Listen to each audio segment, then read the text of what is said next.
Hello, all. Welcome to another endgame study of the Solving Other Studies to Improve Chess Calculation series. This one was composed by the Russian chess composer Alexander Gulyaev. I suggest you spend really good time on the beginning because the biggest entertainment and calculation comes from the starting position. As always, I suggest you watch the guide if you haven't. If you are already prepared, then the 10-minute countdown will start and then I catch you up to start the guided solution.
And here we are. And as I told you before, the first move is the one that pays almost for the whole endgame study, which is going with the knight f8, sacrificing the knight. What a brilliant way to go for a win from here. What is going on over here?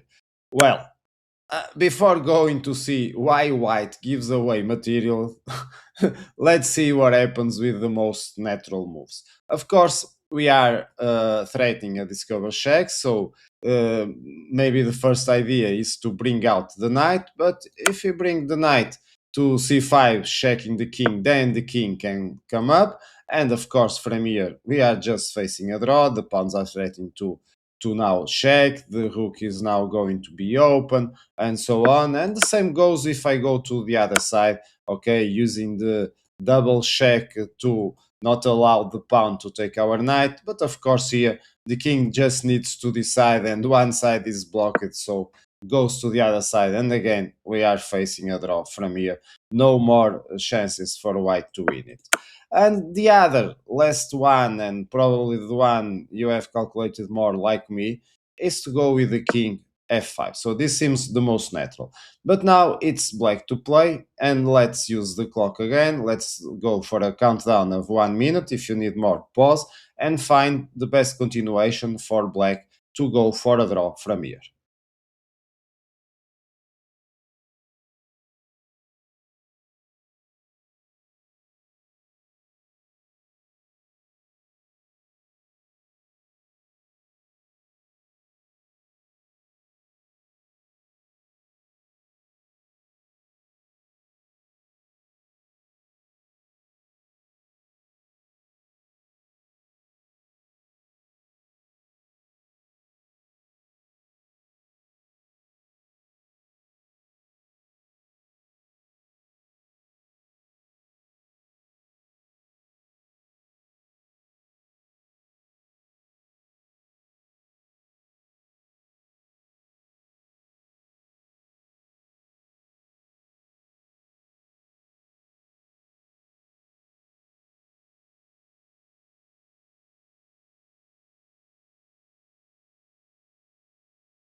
And here we are. Let's see how black can draw this one. Well, black needs to find the only continuation to keep the draw, which is rook e8 exclamation mark. Well, of course you may think from the starting position, okay, but why not go into another square? This is the same for c8. Of course, b8 wouldn't work because the knight is there. Because here simply, well, then the knight just grabs the pawn, discovering check, and now the king is forced to go to f8. Notice that the knight is covering both the side squares from f8. Now we just bring the king, so threatening a simple mate in one, and the only possible way, of course, for black is to say, okay, instead of mate in one, make it mate in two or something like that. Well, okay, we do that without any worries if we are going to checkmate in the end, nevertheless. And okay, so without possible ways other from f8 to move the rook, maybe you wonder, okay, why not bring the king outside and try to escape through d6? Well, d6 doesn't work because we are going to deliver a discover check again. So if the king goes to d6, well, this is simply a fork. And of course, the king coming back, let's say, if it goes to d8, well, the simplest way is another fork. And we grab the rook again. And if it goes to the other side, well, here we are already playing for a checkmate. Notice that the knight is controlling the d7 square, the king is controlling the other three.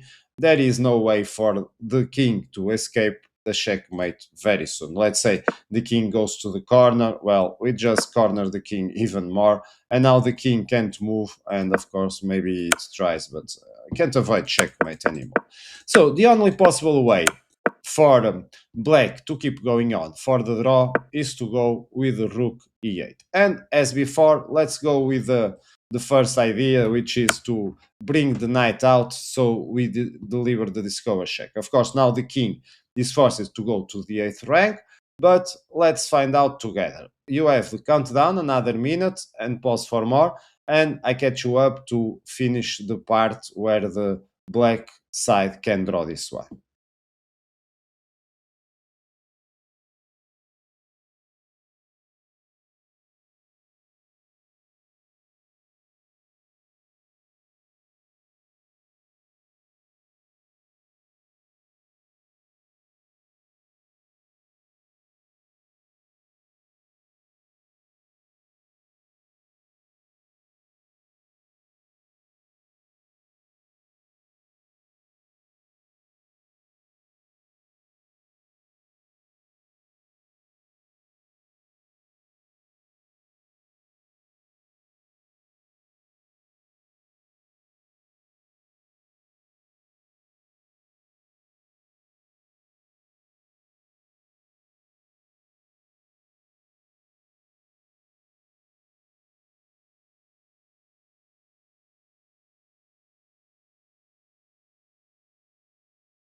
And let's see how black can draw this one. Black needs to go with the king g8. Okay, there were two options.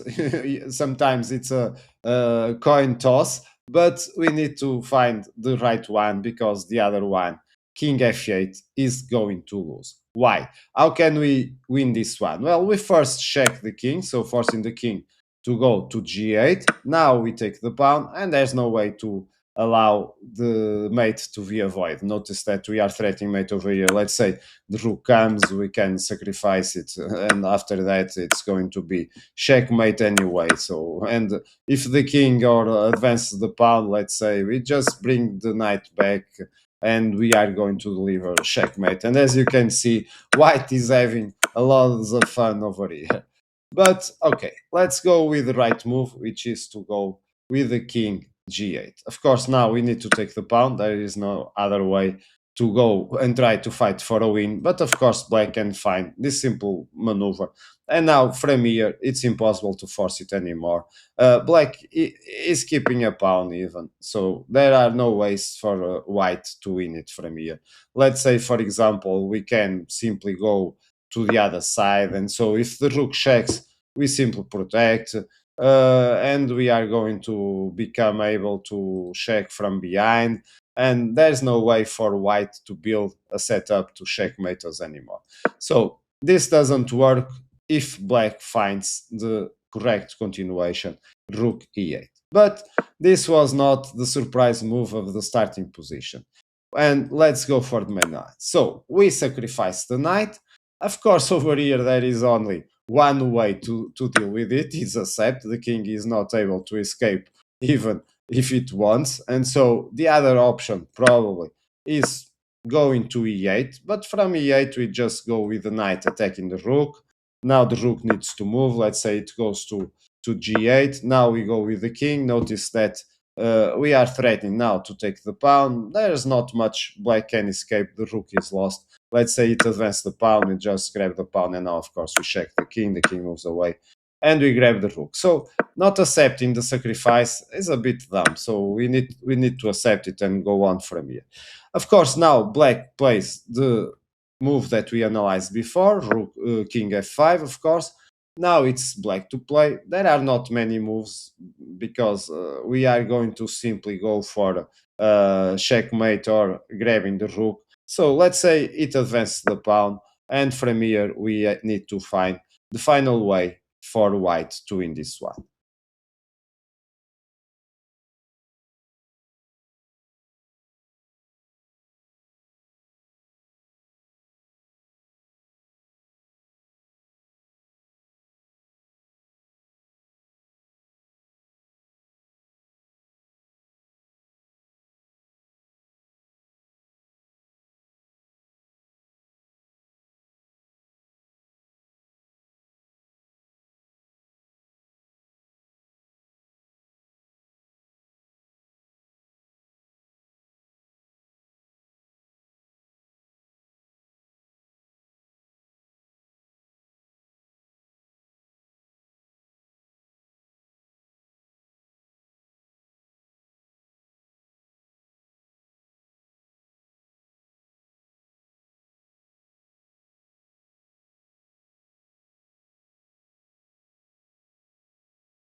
I don't think this is the hardest one.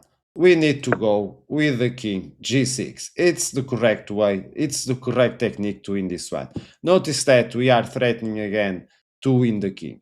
But before that, let's see the blunder. Let's see what happens if we go with the king f6. Well, this happens that it's very easy for black from now to keep on and going on for a draw. Of course, now what white is going to do is just accept it. Take the pawn and okay, move again for the other day. And this is so obvious that we are almost forced to go with the correct one.